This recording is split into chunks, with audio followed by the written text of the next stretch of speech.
तो आज मैं बात करने वाली हूँ फिल्म बोगनवेला की, जो कि सोनी लिव पर रिलीज हुई है। मैंने इसे देखा है, तो अब बात कर लेते हैं। इसके साथ मैं हूँ आपकी होस्ट सनम, फिर एक बार एक नए रिव्यू के साथ। तो इस फिल्म की अगर हम बात करते हैं तो इस फिल्म में फिजियोलॉजिकल क्राइम थ्रिलर दिखाया गया है कि किस तरह से एक इंसान जो है वो क्राइम करता है और किसी को कानो कान खबर भी नहीं होती कि ये क्राइम कर कौन रहा है। बहुत ज्यादा सस्पेंस दिखाया गया है। तो अगर हम फिल्म की कास्ट की बात करें तो जो तुम्हारी जो है 11 साल बाद इस फिल्म में उन्होंने कम बैक किया है और क्या ही एक्टिंग की है उन्होंने।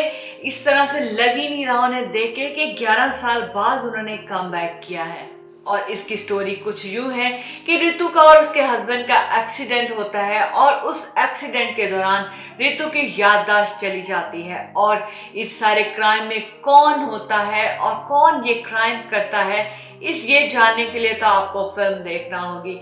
और जब पुलिस इन्वेस्टिगेशन के लिए आती है तो उसका शक रितु पर जाता है, क्योंकि 13 लड़कियां गायब हो जाती हैं। किसी को कुछ नहीं पता होता कि इन लड़कियों का मर्डर हुआ है और या क्या हुआ है उन लड़कियों के साथ, ये कोई नहीं जानता। और जब पुलिस इन्वेस्टिगेशन के लिए फहद फैसल आते हैं और वो भी रितु पर ही उनका शक जाता है और वो रितु को ही सस्पेक्ट मानते हैं। और जब वो इन्वेस्टिगेशन करते हैं तो उसके हस्बैंड से पता चलता है कि रितु को तो कुछ याद ही नहीं है कि वो क्या थी और क्या नहीं, क्या हो रहा है, कुछ रितु को याद नहीं, उसे सिर्फ पेंटिंग बनाना याद है। और जब पुलिस आगे बढ़ती जाती है इन्वेस्टिगेशन के लिए तो जैसे जैसे टर्न एंड ट्विस्ट आते हैं तो फिर भी पुलिस जो है वो रितु के ऊपर ही रुक जाती है, क्योंकि उन्हें यही लगता है कि रितु ही इन सारे मर्डर्स के पीछे है। लेकिन ऐसा नहीं होता।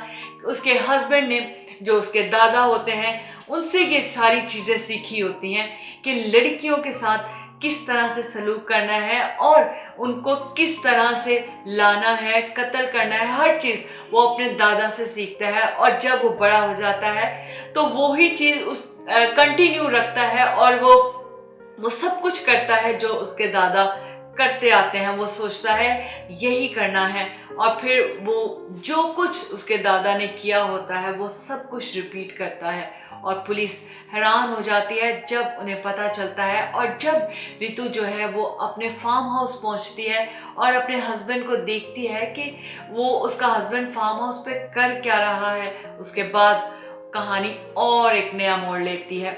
और फिर जब पुलिस को पता चलता है कि रितु के हस्बैंड ही इस सारे सिलसिले में मुलव्वस है तो वो फिर सर पकड़ के बैठ जाते हैं, क्योंकि उनका शक जो है वो सिवाय रितु के किसी और पर जाता ही नहीं है। क्योंकि रितु की कंडीशन कुछ ऐसी होती है तो बल्कि पुलिस भी उनसे यही कहती है कि आपको कुछ याद है या नहीं, या आप कोई बहाना करती हैं। लेकिन रितु को कुछ याद ही नहीं होता और उसका हस्बैंड उसे याद करने ही नहीं देता। वो बहुत सारे काम रितु से ही करवाता है, लेकिन रितु को ये भी नहीं याद होता कि वो काम रितु ही कर रही है।